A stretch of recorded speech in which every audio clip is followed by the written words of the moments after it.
Nakakabwisit na itong daan na ito mga kaboks, totoo lang. Ito po ay kung manggagaling ka sa Mirabel, ang labas nyo po ito ay dito sa may multinational village, papunta na po yan ng Sukat. And then sa right side ay yun na po yung airport o runway. Ilang taon na po ganito. So in behalf of the motorist, ako po ay nananawagan sa ating gobyerno.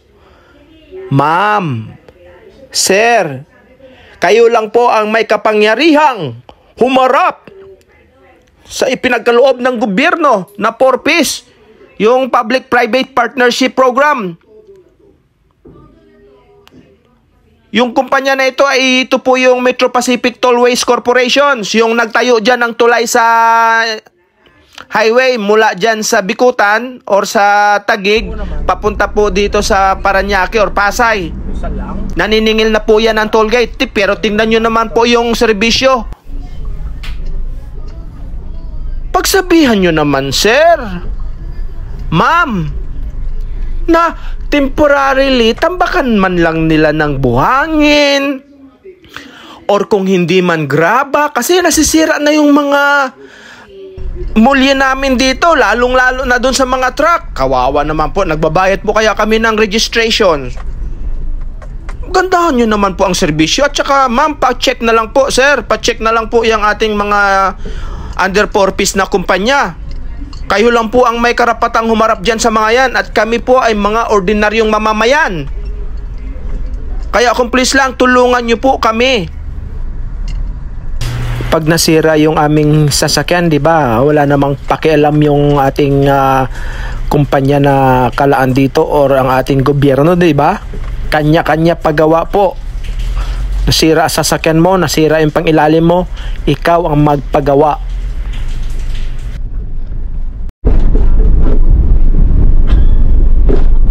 Bago ka pa naman makarating doon sa kalsadang di mo maintindihan o ano, dadaan ka muna sa heavy traffic at almost 4 or 5 lanes po ang sinasakop nito. Pagdating dito sa unahan, 1 lane na lang, kaya nagkanda buhol-buhol ang trapiko.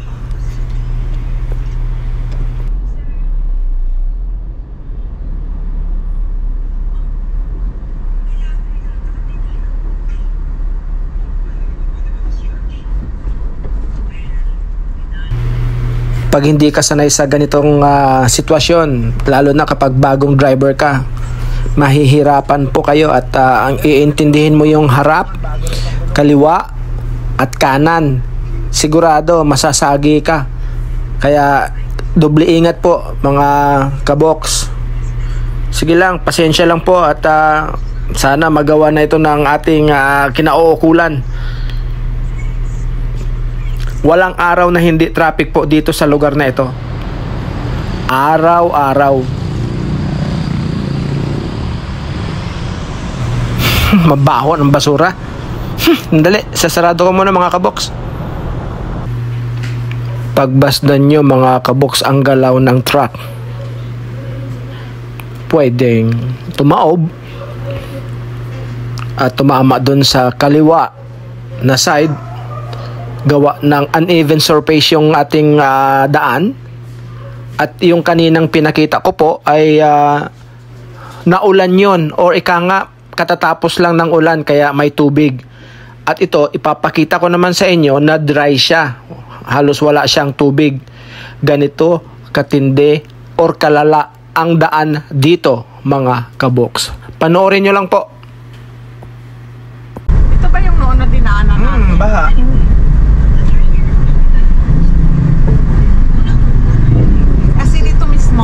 Ito mismo na may tubig dito. Hindi nga natin alam kung may bako o wala. Diretso lang tayo eh.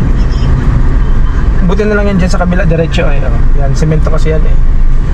Hindi nga ako naman.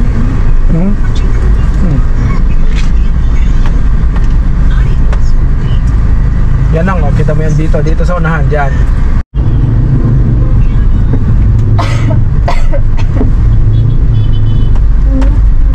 Ako, ito pa isa.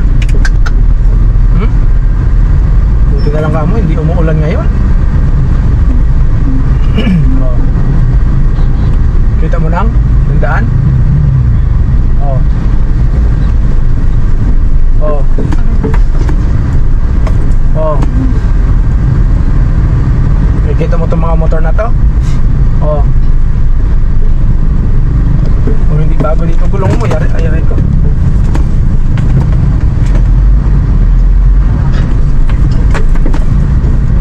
Oh.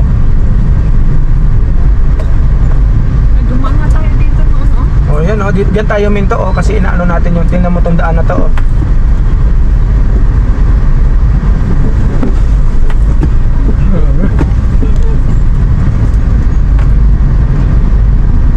At dito tayo huminto nung kasagsagan ng ulan na baha at hinintay natin na bumaba yung tubig dito sa lugar na ito.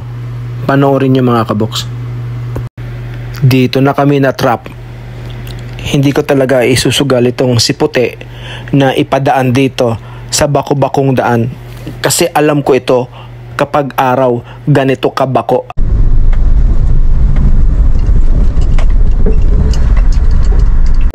Ang nakakasako po dito ay Parañaque City. Metro Manila po ito mga kabuksa. Hindi po ito probinsya. Mga kabuks, umulan o umaraw ay ganito pa rin ang sitwasyon dito sa lugar na ito.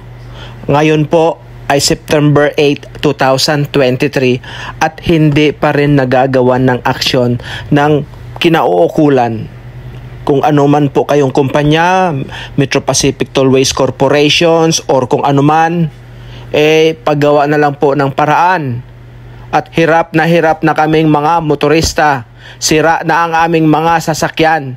Pag nasira, wala naman kayong pake. Hindi naman kayo natulong sa pagpagawa. Mahal na lahat ng bilihin. Kaya kung pwede lang itong kalsada maitulong nyo man lang sa aming mga motorista. Hindi po ako galit. Galit lang ako kasi wala pa rin kayong aksyon. Halos 1 taon na po ito. Ewan ko ba? Basta mga kaboks, hanggang dito na lang at shoutout po sa ating mga masugid na taga-subaybay.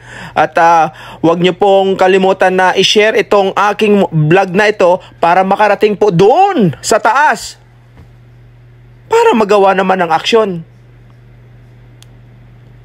Kung pwede lang, mga kaboks. Salamat po. Ang inulit-ulit ko, shoutout po sa inyo.